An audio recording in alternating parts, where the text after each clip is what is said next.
Two different versions of a vaccine were released into the market. Vaccine A is a live attenuated vaccine. Vaccine B is a killed vaccine. Vaccine A is different than vaccine B due to its unique ability to activate which of the following immune responses. So this question wants us to differentiate the immune response that our body is going to have against killed vaccines and live attenuated vaccines. So let's talk about this. So live vaccines are going to give a person a weakened pathogen, a live weakened pathogen, where we've taken out the virulence factors of the pathogen and we have weakened it. So imagine that this is the pathogen that we give the person to. So this pathogen, even though it is weakened, it still has the ability to infect our dendritic cells. And this is important because if it infects our dendritic cells, then this is a intracellular infection. And so what we can do is we can then cleave the proteins that are found in the pathogen, turn it into peptides, and we can express these peptides on MHC class 1 to activate CD8 positive cytotoxic T cell response. So this is going to be unique to only live vaccines. Other type of vaccines are not going to have the ability to do this because only weakened pathogens, only live weakened pathogens have the ability to invade, infect the dendritic cells. Whereas if it was a killed vaccine, it would not have the ability to infect our dendritic cells. And so it would not have the ability to express MHC class 1 on the surface to activate cytotoxic T cell response.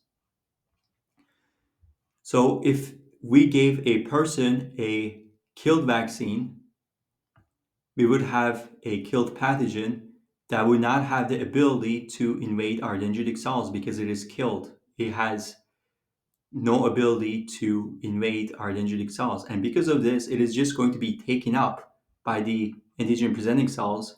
And so when that occurs, remember the process of expressing MHC class 2 is going to occur, where we're going to then express the proteins found in the pathogen with MHC class 2. And so this is going to then trigger T helper T cells and the humoral response.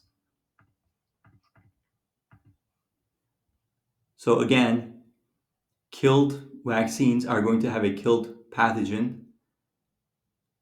And so they're not going to have the ability to infect the dendritic cell. And as a result, we're only going to be able to express proteins found on that pathogen with MHC class 2. And so then that is going to activate T helper cells, which are going to produce interleukins. And then we're going to form memory T helper cells in case that there's a future infection with that pathogen. And that T helper cell can then activate B cells to become plasma cells. And so these plasma cells can then produce antibodies like IgA, IgM, IgG, because class switching occurs because there's an interaction between T cells and the B cells. And so this is what is known as the humoral response. We have production of antibodies as well as interleukins. So remember that killed vaccines is only going to allow for a humoral response. We don't have a cellular response because the killed vaccine is not going to be able to invade the dendritic cell to cause processing of the antigen to be expressed on MHC class 1. So as a result, we don't have any cellular response. Whereas with a live vaccine, we're going to have a humoral response as well as a cellular response.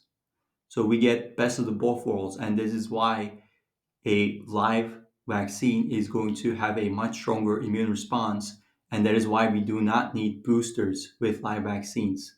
We do still need boosters with kill vaccines because it only activates the humoral response. Now, the reason why we have to give, or not have to, but the reason why polysaccharide vaccines are conjugated is because polysaccharide vaccines are only going to cause a T cell independent activation of naive B cells that is only going to produce IgM antibodies. So the humoral response is going to be only limited to production of IgM antibodies, because remember that in order for us to class switch from IgM to other classes of antibodies like IgG and IgE, IgA, we need T helper cells, which has CD40 ligand, and that CD40 ligand has to then interact with CD40 found on B cells to cause class switching. So if that does not happen, then we're only able to produce IgM antibodies, and so our humoral response is weakened. But if we had a conjugate, which is a protein, then we're also able to express that protein in our MHC class 2 and activate the T helper cell response. Remember that we're only able to express proteins with our MHC classes. So that is why a polysaccharide vaccine, which is basically sugar, does not have the ability on its own to activate the T helper cell response. So to answer the question, the best answer choice is going to be answer choice A. Remember that only live vaccines are going to cause CD8 positive cytotoxic T lymphocyte activation, and that is why they're much stronger than other types of vaccines, and that is why we do not need boosters with them.